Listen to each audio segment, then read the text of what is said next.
I need to inform you that I've met someone else. Someone better. I won't be attending our wedding next month. I wish you well."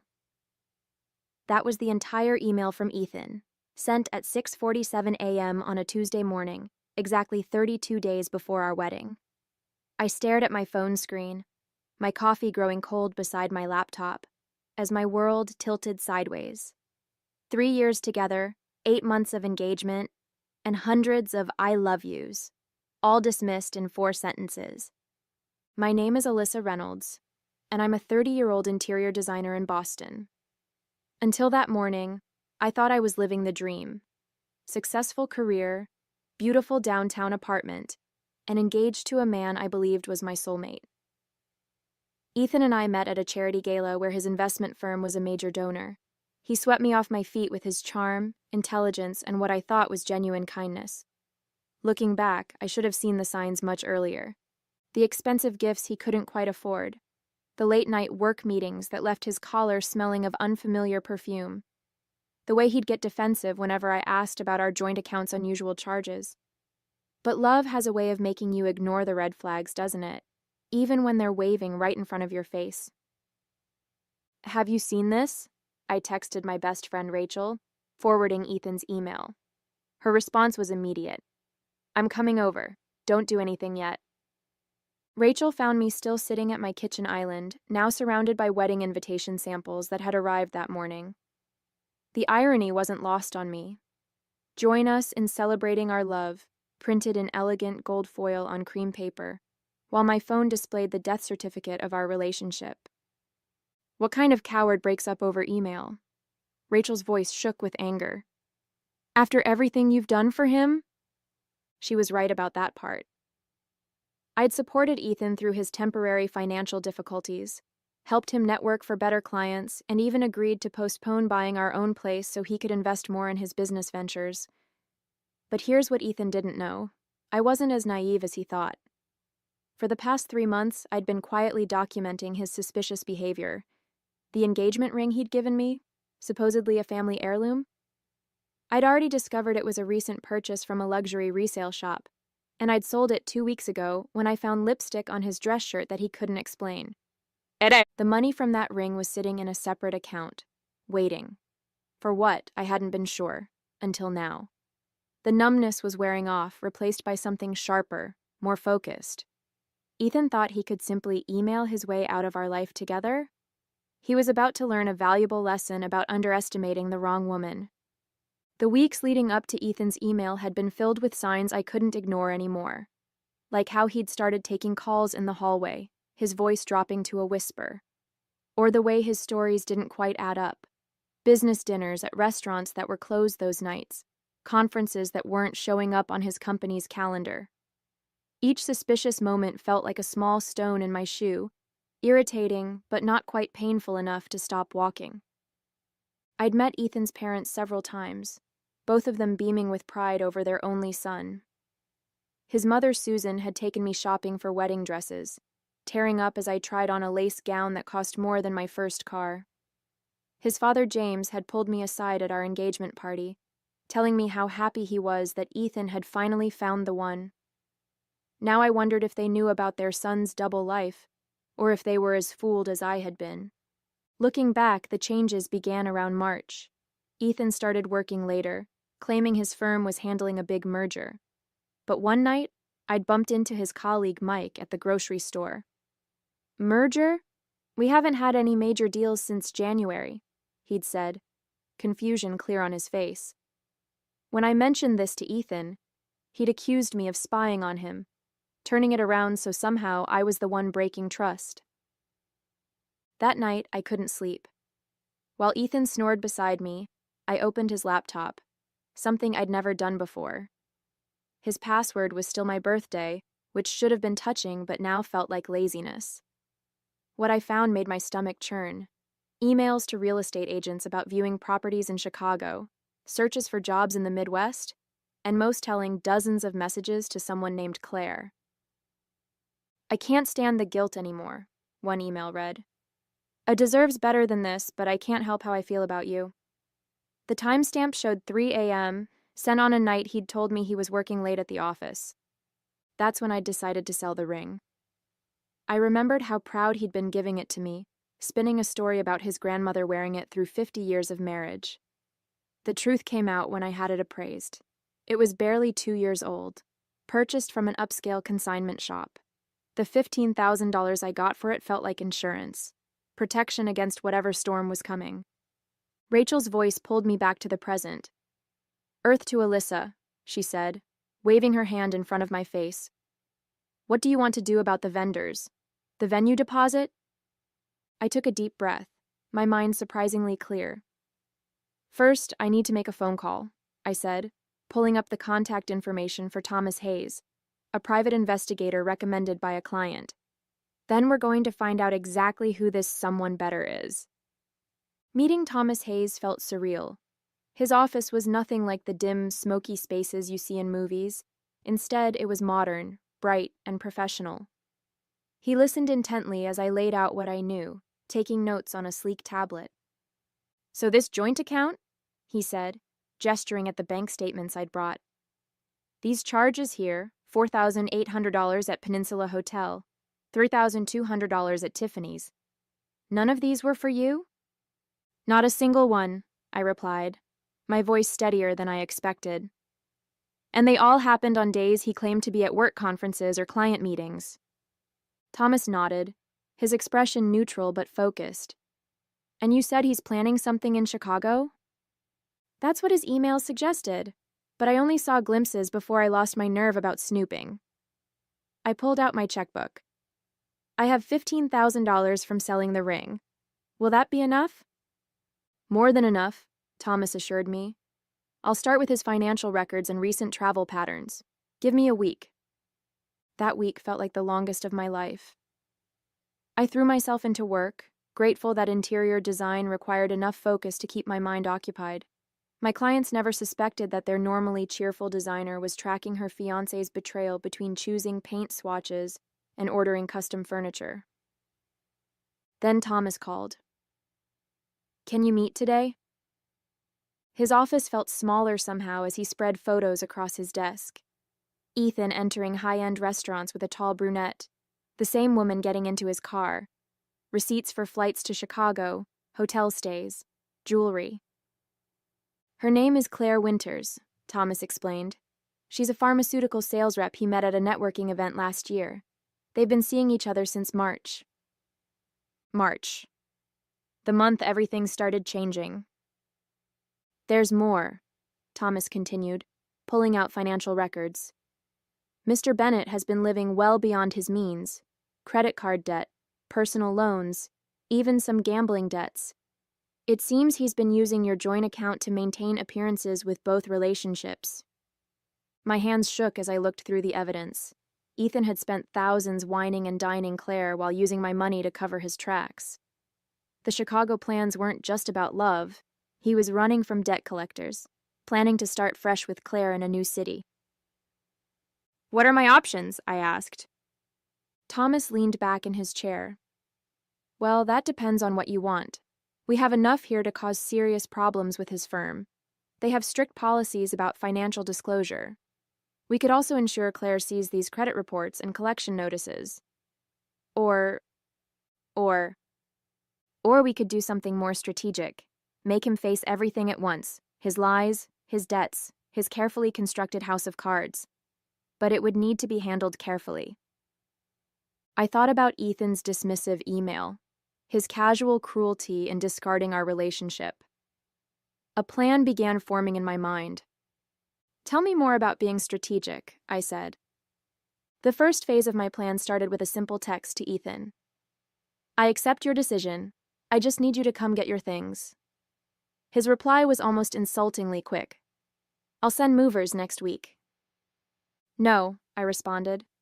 "There are personal documents and family photos. You need to come yourself. Friday at 6. While waiting for Friday, I stayed busy. Thomas had discovered that Claire's company had strict policies about dating clients, and guess who had recently signed a major contract with her firm? I also learned that Ethan's boss, Richard, was a stickler for ethical behavior, especially after a recent financial scandal at their firm. I invited Rachel over to help me set the stage. We arranged Ethan's things neatly, including printouts of his secret emails with Claire, bank statements showing his extravagant double life, and photos from Thomas's surveillance, all sitting innocently in labeled boxes. At 5:55 p.m. on Friday, the doorbell rang. I opened it to find not just Ethan, but Claire beside him. My heart lurched, but I kept my expression neutral. She was beautiful, I had to admit. Tall, elegant, and looking very uncomfortable. "So, I thought it would be better if we were honest about everything," Ethan said, his usual confidence wavering slightly at my lack of reaction. Claire wanted to... "Perfect," I cut him off. "You're both here. Come in." They followed me into the living room, where Richard, Ethan's boss, was already sitting on my couch. The color drained from Ethan's face. "Richard, what are you—" "I invited him," I said calmly. "Since we're being honest about everything. Those boxes are yours, by the way. Feel free to look through them." Claire reached the first box before Ethan, pulling out the credit reports and collection notices. Her perfectly maintained composure cracked as she read through them. "What is this?" she demanded, turning to Ethan. "You said you were financially secure. You said—" "There's more," I interrupted, gesturing to the other boxes. "Like the records of how he used my money to fund your dates, and documentation of how he violated his firm's financial disclosure agreements. Oh, and Claire? Your company might be interested in how you've been dating a client." Richard stood up, his face thunderous. "Been at my office, 8 a.m. Monday." "This isn't what it looks like," Ethan stammered, but Richard was already walking out. Claire grabbed her designer bag. "You told me you were practically single, that she was just a convenient financial arrangement. You said—" She stopped, tears streaming down her face, and rushed out. Ethan stood alone in my living room, surrounded by evidence of his deceptions. "Alyssa, please, I can explain everything." "No need," I said. "Your email was quite clear. You found someone better, remember? Although I'm not sure she thinks so anymore." Ethan paced my living room, running his hands through his perfectly styled hair. "You had no right to do this," he sputtered, his composed facade crumbling. "You went through my private information, hired someone to follow me? Just like you had no right to drain our joint account buying gifts for Claire." I kept my voice steady. "Or use my credit card points for your romantic getaways." He grabbed one of the boxes, rifling through documents. "This could ruin me," he said, his voice rising. "Richard is going to fire me. Claire's company will blacklist me. How could you be so vindictive?"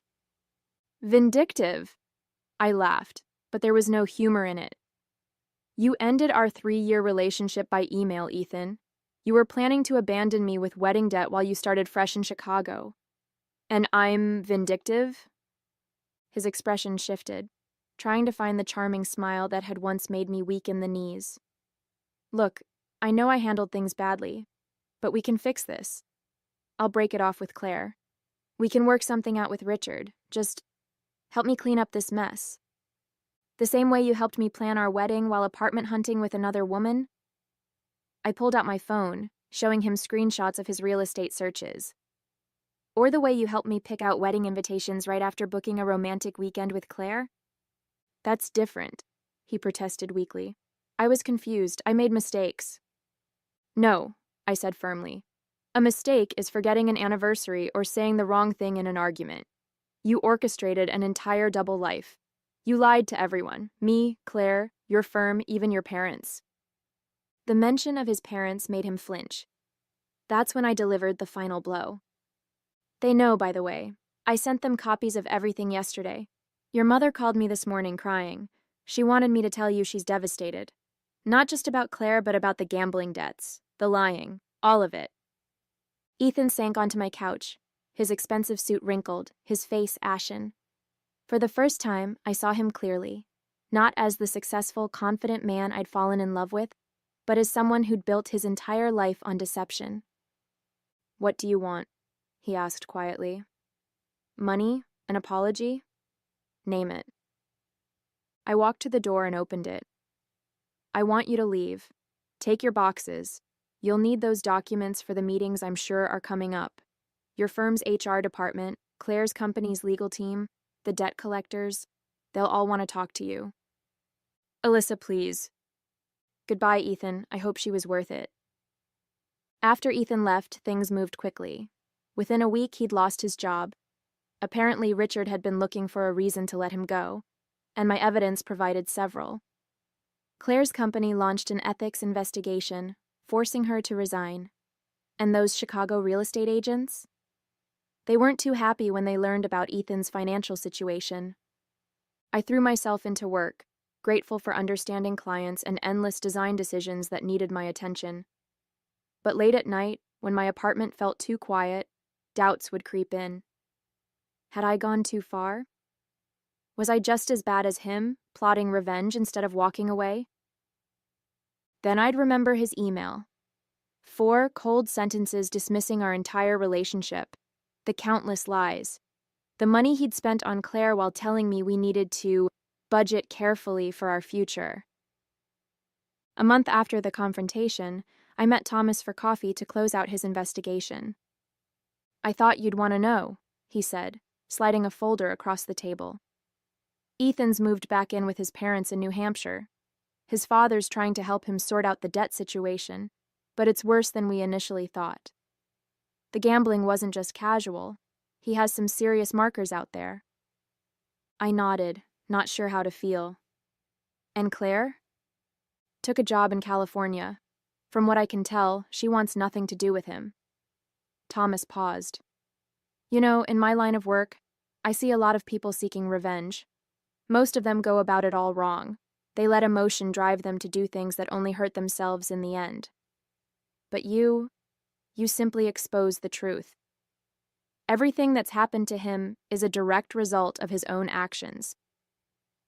Sometimes the truth is the best revenge, I said, thinking about how freely Ethan's lies had flowed, how easily he'd maintained his deceptions. I just made sure everyone saw it at once. Thomas smiled. Well, your retainer still has some money left. Want me to keep tabs on him? I thought about it, then shook my head. No, I'm done. He can figure out his own life now. As I walked home, my phone buzzed with a text from Rachel. Lunch tomorrow? That new place on Newbury Street? My treat. I smiled, remembering how she'd stood by me through everything. That's when it hit me. The weight I'd been carrying, the constant tension in my shoulders, was gone. Ethan's betrayal had broken my heart, yes, but it hadn't broken me. Instead, it had shown me just how strong I could be. The truth was my weapon, and I'd wielded it perfectly. Ethan had thought he could simply press send on an email and walk away unscathed. Instead, his carefully constructed house of cards had collapsed, leaving him to face the consequences of every lie he'd told. The next few months brought changes I never expected. Without Ethan's constant drain on my finances, my savings grew rapidly.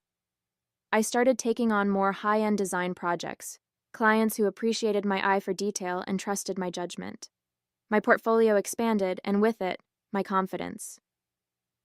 One morning, while grabbing coffee at my usual spot, I ran into Richard, Ethan's former boss.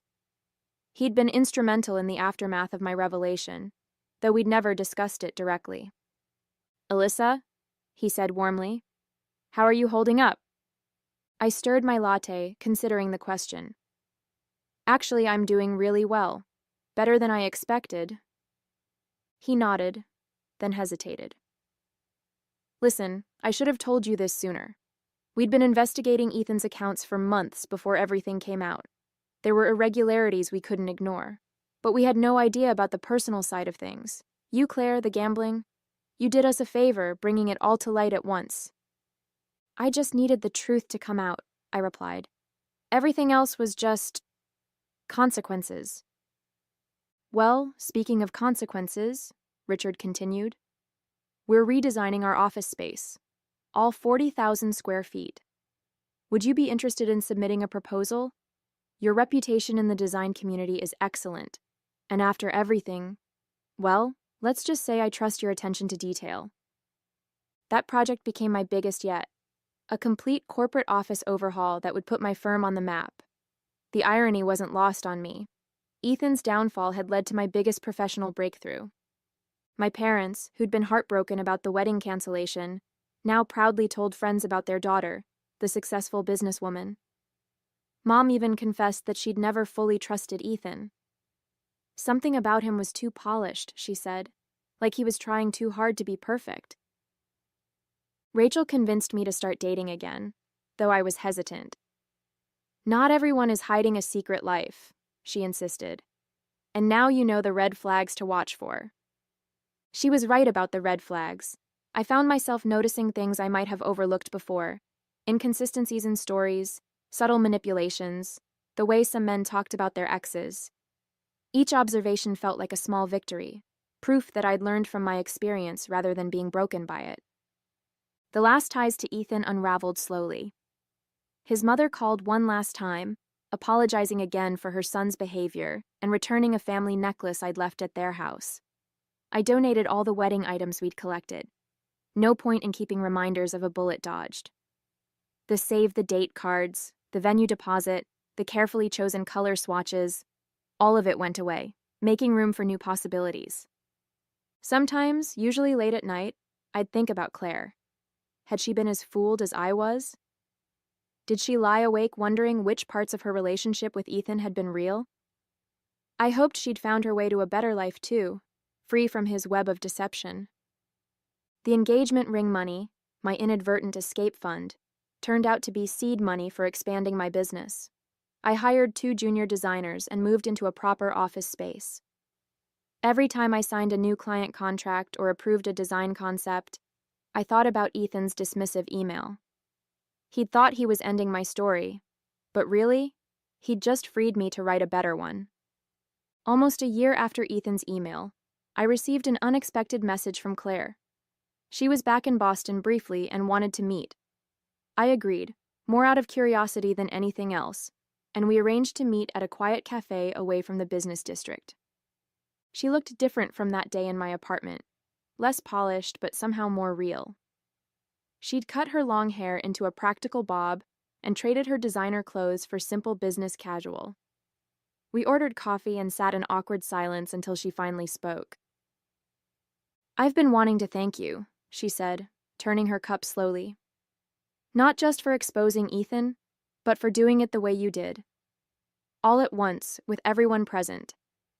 It was humiliating at the time, but it was like ripping off a bandage, painful but quick." I nodded, understanding exactly what she meant. "How are you doing now?" "Better, much better. The job in California was a fresh start. I'm dating someone new, an architect. He's real, no hidden life, no secret debts. Just an honest man who actually cares." She paused. "I heard through mutual friends that Ethan tried to contact you?" "He did," I confirmed, remembering the desperate voicemails and emails that had started arriving about 6 months after the confrontation. "I never responded." "Me neither," Claire said, "though he tried hard enough. Sent flowers to my office in San Francisco, called my parents, even tried to reach me through LinkedIn." She shook her head. "It's like he still doesn't get it. He's not sorry for what he did, he's just sorry he got caught." We talked for almost 2 hours, filling in the gaps in each other's stories. Her version of Ethan had been completely different from mine. He'd played the role of a successful single businessman, telling her his long hours were due to building his own investment portfolio. He'd even hinted at marriage, all while planning a wedding with me. "You know what the strangest part is?" Claire said as we prepared to leave. "In all the time we dated, he never once let me see his place. Always had an excuse: renovations, bad timing, nosy roommate. Now I know why." I laughed despite myself. "He told me he was renovating his office for 6 months straight. I guess juggling lies gets complicated." Before we parted, Claire handed me an envelope. "These were in my things. I thought you might want to decide what to do with them." Inside were photos of Ethan and me from happier times. Parties, vacations, casual moments I hadn't known were photographed. I'd appeared in the background of pictures meant to capture his time with Claire. I dropped the envelope in the first trash can I passed. Those memories, like Ethan himself, no longer had any power over me. My life had moved in a different direction, one with more honesty, success, and genuine relationships than I'd had when I was planning a future with him. That evening, I had dinner with Rachel and told her about meeting Claire. "You both dodged a bullet," she said, raising her glass. "Here's to seeing through the lies and coming out stronger." I clinked my glass against hers, thinking about how far I'd come. "Here's to knowing your own worth," I added, "and never settling for less." Looking back now, I can hardly recognize the woman who received that cold email from Ethan. She was someone who thought love meant accepting lies, who measured her worth through someone else's eyes. The journey from that morning to where I am now wasn't easy, but it transformed me in ways I never expected. My design firm has flourished beyond my wildest dreams. The project for Richard's company led to other corporate clients, and I've had to hire 3 more designers to keep up with demand. Last month, a prestigious design magazine featured our work on their cover. A beautiful restoration project that perfectly captured my philosophy of blending elegance with authenticity. The money I got from selling Ethan's ring turned out to be the best investment I ever made. Not just financially, but emotionally. It taught me to trust my instincts, to act decisively when something feels wrong. That lesson has served me well in business and in life. Rachel jokes that I should thank Ethan for setting me free, but I don't give him that much credit. My success came from choosing myself, from refusing to let his betrayal define me. Instead of drowning in hurt and anger, I channeled those emotions into building something meaningful. Sometimes new clients ask about the ring-shaped tan line that's still faintly visible on my finger. I used to feel embarrassed, but now I tell them the truth. It's a reminder of when I chose truth over comfortable lies, strength over safety, and self-respect over settling. That fading mark represents not what I lost, but what I gained: my independence, my confidence, and most importantly, my belief in myself. Last week, I was meeting a new client at the same restaurant where Ethan first proposed. As I waited for her to arrive, I caught my reflection in the window. Confident, successful, at peace. The hostess recognized me and mentioned that Ethan had been in recently, looking worse for wear, trying to impress a date with stories about his upcoming business ventures. Some things never change. But I have. The woman who once desperately tried to understand his lies now runs a thriving business built on transparency and trust. The engagement ring money that was meant to bind me to him instead set me free. Sometimes the universe has a sense of humor that way. Rachel tells me I should write a book about my experience, but I don't think that's necessary. Instead, I share my story with other women who come to me feeling trapped or betrayed. I tell them what I wish someone had told me, that sometimes the worst thing that happens to you can lead to the best version of yourself. I still believe in love, but now I know it should never require you to compromise your integrity or ignore your instincts. Real love builds you up. It doesn't tear you down. It's based on truth, not carefully constructed lies. The tears and heartbreak of that Tuesday morning email feel like another lifetime now. In choosing to fight back with truth rather than sink to Ethan's level of deception, I found my own strength, and that, more than any revenge, has been the sweetest victory of all.